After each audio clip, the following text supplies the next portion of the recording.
Ok, gente, vamos falar agora um pouquinho sobre o último material para a gente encerrar aí o assunto tipo de discurso e partir para outra, né? Porque a fila anda. Não tô mostrando meu rostinho porque hoje não consegui pentear meu cabelo. Muita coisa para fazer. Então não vou dar esse desprazer para vocês. Vou deixar aqui só a minha vozinha mesmo, orientando a vocês aí nesse vídeo. Então vamos lá. Primeiro eu quero falar sobre o que vem a ser discurso nesse tópico, né, que a gente colocou aqui. O discurso é o registro da fala de alguém. Então, é quando eu ouço o que alguém falou e eu vou registrar no meu texto o que essa outra pessoa disse. Tá? Basicamente é isso. E eu posso fazer isso de pelo menos 3 formas, usando o discurso direto, o indireto e o indireto livre. Isso vai aparecer nas redações quando a gente utiliza aquele argumento de autoridade, que eu já falei dele com vocês. Então, o que é o argumento de autoridade? É quando eu uso a fala de alguém que tem propriedade no assunto que eu estou discutindo para reforçar a minha tese. Tá? Então, por exemplo, eu vou escrever sobre o coronavírus e aí eu utilizo a fala de um infectologista, de um médico renomado, um ministro de saúde, para reforçar a tese que eu estou defendendo. Então, a gente vai identificar o discurso sendo relatado, sendo citado, basicamente nesse tipo de argumento, tá? Mas não necessariamente. Eu posso, por exemplo, utilizar uma estatística, que é aquele argumento por provas, né? Eu posso utilizar, então, uma pesquisa com dados matemáticos, porcentagem, e aí, na medida que eu estou falando dessa pesquisa, eu posso colocar a fala da pessoa que fez a pesquisa, que propôs a pesquisa, que formulou a pesquisa. E aí não vai ser argumento de autoridade, né? Vai ser só alguém explicando a pesquisa que eu estou citando, tá? Mas de qualquer forma, eu estou colocando a fala de alguém. Então, eu estou utilizando tipos de discurso. Aqui eu trouxe um exemplo de uma proposta de redação do Enem. Repara que a proposta aparece lá no finalzinho, aqui, ó, não sei se vocês estão vendo a bolinha, aqui no final, mas antes de aparecer a proposta tem uma série de textos, 4 textos especificamente, sobre o assunto que vai ser tratado. Então, os textos motivadores, eles funcionam para abrir a nossa mente em relação ao que vai ser tratado na redação e também podem ser utilizados como fonte, tá?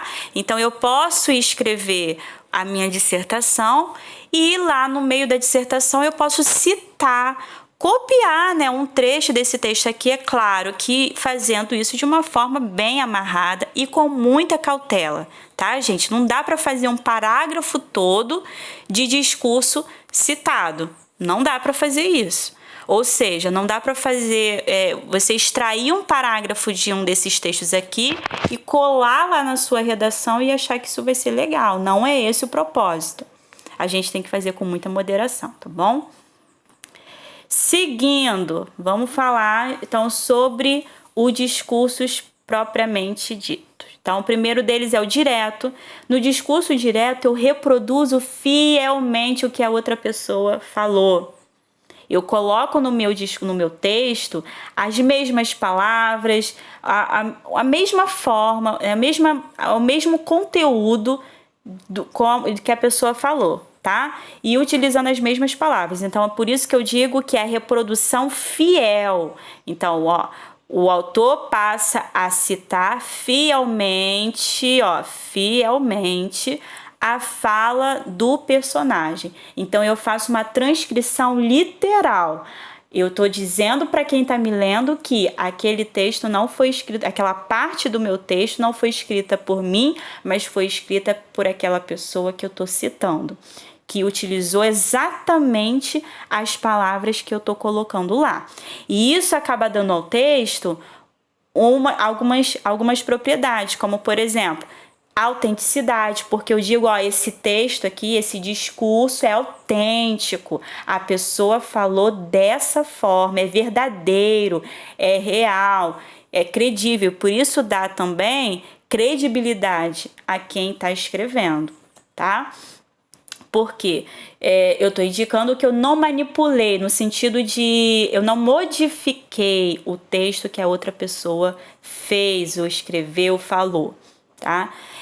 Basicamente isso, e a gente utiliza muito no argumento de autoridade, como eu estou falando aqui, quando a gente também utiliza a frase famosa, uma frase célebre, e aí eu indico o autor justamente para, não, olha, não fui eu quem disse isso, eu não tenho parceria nisso, essa pessoa quem disse, é por isso que confere também humildade. Continuando, aqui eu coloco também as características do discurso direto. Quando a gente vai registrar essa fala da outra pessoa, a gente utiliza verbos de elocução. O que são os verbos de elocução? São os verbos que introduzem a fala de alguém. Quando ele aparece no texto, eu já sei que em seguida vai aparecer o discurso de alguém, a fala de alguém. É diferente dos outros verbos, que não são de elocução. Então, vou dar um exemplo. Fulano correu. Correr não anuncia a fala de ninguém. Agora, fulano disse. O verbo dizer marca para mim que alguém falou alguma coisa, tá?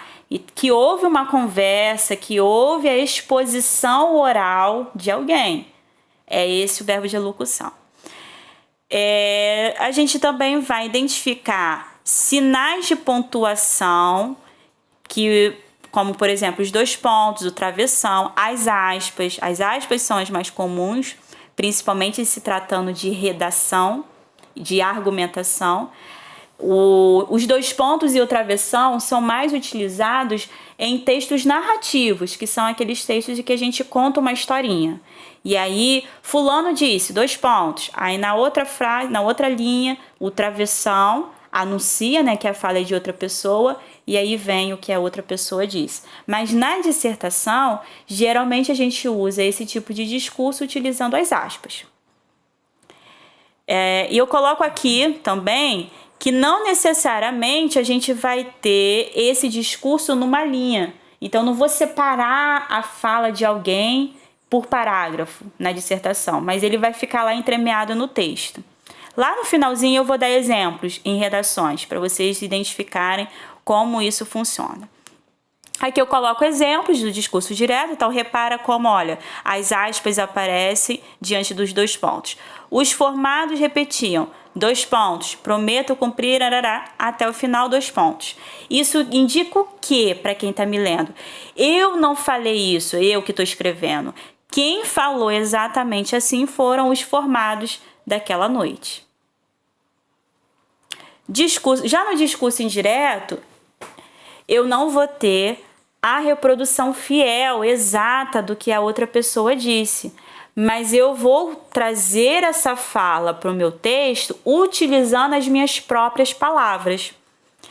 Então aqui não encontramos as próprias palavras do personagem, da pessoa, personagem ou pessoa que eu estou citando, mas eu vou ter ali um discurso no qual eu vou me apropriar, eu enquanto autora do meu texto, eu vou me apropriar daquele discurso e eu posso atribuir assim, o básico, né? O conteúdo é de fulano de tal, mas as palavras que eu vou utilizar para tratar desse discurso, para citar a fala dessa pessoa, são as minhas palavras.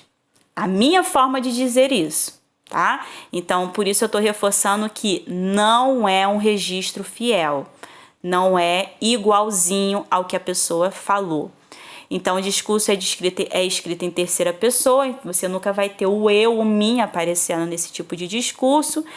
Vai identificar também verbos de elocução, pode aparecer.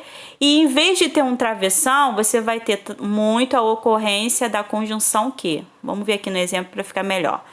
Olha, o réu afirmou que era inocente. Deixa eu voltar aqui no discurso direto, porque eu tenho o exemplo disso no discurso direto. O réu afirmou, 2 pontos, sou inocente. Olha como é que a primeira pessoa aparece no direto. Sou, eu sou. Isso só é possível no discurso direto, tá? Quando eu passo essa frase para o discurso indireto, olha como fica. O réu afirmou que, então saem os 2 pontos e entra a conjunção que. O réu afirmou que era inocente, que ele era inocente. Não que sou inocente. O réu afirmou que sou inocente. Por quê? Não pode ser sou. Porque quem está falando ali é o autor. E o autor se apropriou das palavras do réu. Então, ele não pode usar as mesmas palavras que ele utilizou lá. Basicamente é isso. No discurso indireto livre, eu não vou me aprofundar muito aqui, vou partir mais para os exemplos, porque eles não vão aparecer nos textos argumentativos. Eles são muito peculiares, ou seja, muito específicos de gêneros literários, ou seja, de romances, de literatura, tá? E aí, o que é o discurso indireto livre? É a mistura desses 2 discursos que a gente já acabou falando, do direto e do indireto. Então, a fala do narrador, a fala do autor se confunde com a fala da pessoa que está sendo citada. Eu não sei onde começa quem, tá? E aí, para fazer essa identificação, para eu identificar qual é a fala do narrador e qual é a fala do personagem, eu preciso ter muito mais atenção, porque não tem uma marca no texto, não tem um indício no texto, tá? Então, olha só, fez o que julgava necessário. Fez quem? O personagem, né? Fez o que julgava necessário, não estava arrependido. Então, o narrador está falando lá da pessoa. Não estava arrependido, mas sentia um peso. Que peso seria esse? Talvez não tenha sido suficientemente justo com as crianças. Me parece que essa frase aqui, essa fala, já não é do narrador, mas é da pessoa que ele está tratando. O despertador tocou um pouco mais cedo. Vamos lá, eu sei que consigo. Esse eu aqui não é do narrador porque ele não participa da história. Nesse caso aqui, é da pessoa que ele está citando. Então, repara como é muito mais assim difícil da gente perceber quem está falando onde, tá? E aqui eu trouxe exemplos de como aparecem em textos argumentativos esse tipo de ferramenta que é a utilização dos discursos. Então, aqui nesse parágrafo, ó, no 3º parágrafo, o candidato começa assim, ó, segundo Pazzanella, coloca a página até do livro que está sendo utilizado. O homem não conhece só por conhecer. E olha, coloca aspas. Isso quer dizer que o candidato está indicando para a gente que aquela frase foi dita dessa maneira que foi registrada por esse autor aí que ele citou. Ou seja, não é uma frase original do candidato. Tá bom? Continuando. Aqui eu tenho um exemplo do discurso. Então nesse caso aqui eu tenho o discurso direto, tá? Aqui, mais uma vez, eu vou citar alguém, mas essa citação não vai ser com as palavras exatas que a pessoa utilizou. Então, aqui, ó, conforme Adorno, 1987, o funcionamento da produção capitalista e sua relação com os meios de comunicação, ainda antes da chegada, parará, tá. Repare que eu não tenho aspas, eu não tenho 2 pontos, eu não tenho travessão. Ou seja, o que o Adorno escreveu, falou, tá misturado, né? Ele foi apropriado, melhor dizendo, foi apropriado pelo autor desse texto aí, do autor novo, do candidato. Então, eu me apropriei do que Adorno falou e estou fazendo a citação utilizando as minhas próprias palavras.